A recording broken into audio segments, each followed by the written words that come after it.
అధికారంలో లేనప్పుడేమో చంద్రబాబు నాయుడు గారు అండ్ వాళ్ళ టీం జగన్మోహన్ రెడ్డి గారిని స్వయాన చంద్రబాబు గారే పాబ్లో ఎస్కోబార్ అని, డ్రగ్ స్టేట్ అని, గంజాయి రాష్ట్రం అని అసలు దారుణంగా అనుకుంటూ పోయారు.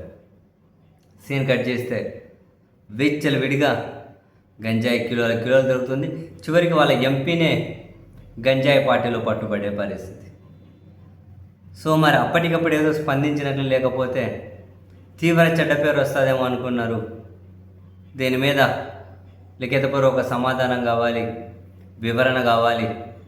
బేస్డ్ ఆన్ దట్ మేము ఏదన్నా చూస్తాం.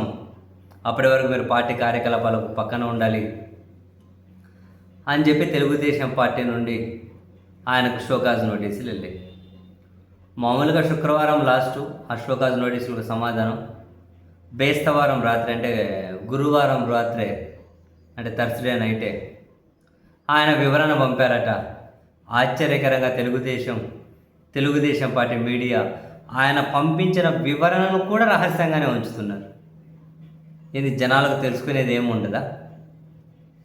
దేశ చరిత్రలోనే ఫస్ట్ టైం ఒక ఎంపీ డ్రగ్స్లో పట్టుబడ్డారు అని చెప్పి దేశమంతా కూడా కూర్చారు. అట్లాంటి దాంట్లో కూడా వీళ్ళు చర్యలు తీసుకోలేరా? కనీసం ఎంపీ ఏం సమాధానం చెప్పారు అన్నది కూడా ఆయన వివరణను కూడా బయటకు ఇవ్వలేరా?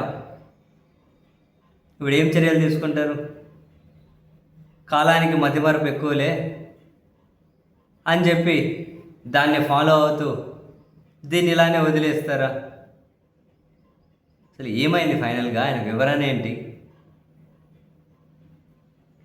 ఒక డ్రగ్స్ విషయంలో పట్టుబడ్డా కూడా చర్యలు తీసుకోలేకుండా ఏమనంటే టీడీపీ నాయకుల దగ్గర చంద్రబాబు గారు ఆవేదన చెందారు, ఆగ్రహం చెందారు, చంద్రబాబు గారు సీరియస్ అయ్యారు. ఆ మతం ఇంతవరకే.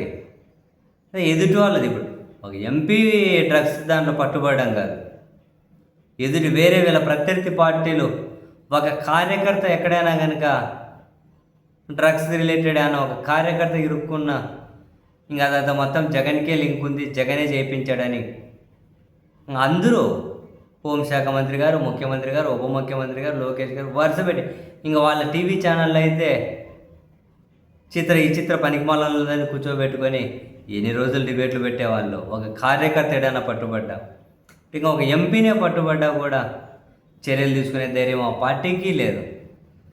దీని మీద డిబేట్ నడిపే ధైర్యం ఆ మీడియాకు లేదు. కనీసం ఈ విషయంలో లిఖితపూర్వక సమాధానం ఏం చెప్పాడో జనాలకు ఆ లేఖ, ఆ వివరణ విడుదల చేద్దామని చెప్పి అంత ధైర్యం కూడా ఈ ప్రభుత్వానికి వీళ్ళకు లేదు. ఎదుటి వాళ్ళ మీద బురద జలం అంటే ఎంతైనా చల్లుతారు. మన వరకు వచ్చిందంటే ఎక్కడి దొంగలు అక్కడే గప్ చూప్ సాంబార్ గుడ్డి ఏదో ఇట్లా ఉంటుంది.